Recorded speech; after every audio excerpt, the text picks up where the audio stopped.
स्वागत है दोस्तों आप सभी का। आज हम एक शानदार कहानी सुनने जा रहे हैं जिसका नाम है कामधेनु का रहस्य। तो चलिए शुरू करते हैं।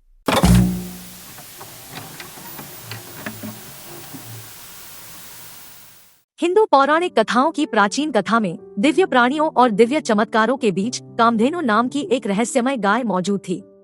वह कोई साधारण गाय नहीं थी, बल्कि एक चमत्कारी प्राणी थी जो सभी इच्छाओं को पूरा करने में सक्षम थी, जिससे उसे कामधेनु इच्छा पूरी करने वाली गाय की श्रद्धेय उपाधि मिली। कामधेनु के पास एक उज्जवल आभा और शुद्ध सफेद रंग का कोट था और उसकी कोमल आँखों में युगों का ज्ञान था।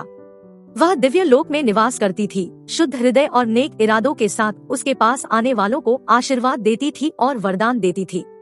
किंवदंतियों ने कामधेनु की दूध की अनथीन आपूर्ति पैदा करने की क्षमता के बारे में बात की, जो किसी भी अन्य की तुलना में अधिक पौष्टिक और दिव्य है। कहा जाता है कि उसके दूध में जादुई गुण थे जो बीमारियों को ठीक करने में सक्षम था और जो लोग कृतज्ञता और श्रद्धा के साथ इसका सेवन करते थे उन्हें समृद्धि प्रदान करता था। एक दिन कामधेनु की चमत्कारी शक्तियों का समाचार सांसारिक लोक तक पहुंच गया। राजाओं, संतों और धन और स्वास्थ्य के चाहने वालों ने उनकी असीम प्रचुरता का रहस्य पाने की लालसा रखते हुए उनका दिव्य आशीर्वाद मांगा। कामधेनु की कहानियों में रुचि रखने वालों में आदित्य नाम का एक विनम्र किसान भी था। अपने अल्प साधनों के बावजूद आदित्य के पास दयालुता से भरा हृदय और रहस्यमय गाय के प्रति गहरी श्रद्धा थी। अपने गांव में समृद्धि लाने की इच्छा से प्रेरित होकर आदित्य ने कामधेनु का आशीर्वाद लेने के लिए यात्रा शुरू की।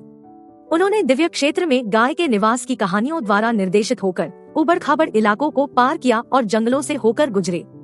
दिव्य लोक में पहुंचने पर आदित्य अत्यंत विनम्रता के साथ कामधेनु के पास पहुंचे और अपने गांव की खुशहाली के लिए उनका आशीर्वाद मांगा। कोमल गाय ने उसकी ईमानदारी और शुद्ध इरादों से प्रभावित होकर उसे अपने चमत्कारी दूध की एक छोटी शीशी दी।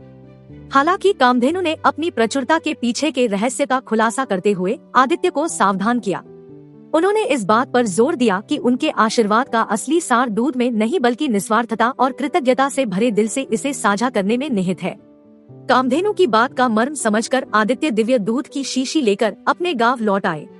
उन्होंने आशीर्वाद प्राप्त करने में निस्वार्थता और कृतज्ञता के महत्व पर जोर देते हुए इसे ग्रामीणों के बीच साझा किया। जैसे ही ग्रामीणों ने कृतज्ञता से भरे हृदय से पवित्र दूध का सेवन किया, एक चमत्कारी परिवर्तन हुआ। गांव समृद्धि से खिल उठा, न केवल दूध के जादुई गुणों के कारण बल्कि समुदाय में व्याप्त दया और कृतज्ञता की भावना के कारण भी। कामधेनु का रहस्य हमें सिखाता है कि सच्ची प्रचुरता और आशीर्वाद केवल भौतिक संपत्ति या चमत्कारों से नहीं बल्कि साझा करने के निस्वार्थ कार्य और हमारे दिलों में रहने वाली कृतज्ञता से आती है। यह हमें याद दिलाता है कि सबसे बड़ा चमत्कार तब होता है जब हम अपना आशीर्वाद दूसरों के साथ साझा करते हैं और कृतज्ञता और निस्वार्थता की भावना को अपनाते हैं। कहानी को सुनने के लिए धन्यवाद। अगर आप ऐसे ही और वीडियो चाहते हैं तो लाइक, शेयर एंड सब्सक्राइब करें। मैं आपसे अगले वीडियो में मिलूंगी और मुझे कमेंट सेक्शन में यह भी बताएं कि आपने इस कहानी से क्या सीखा।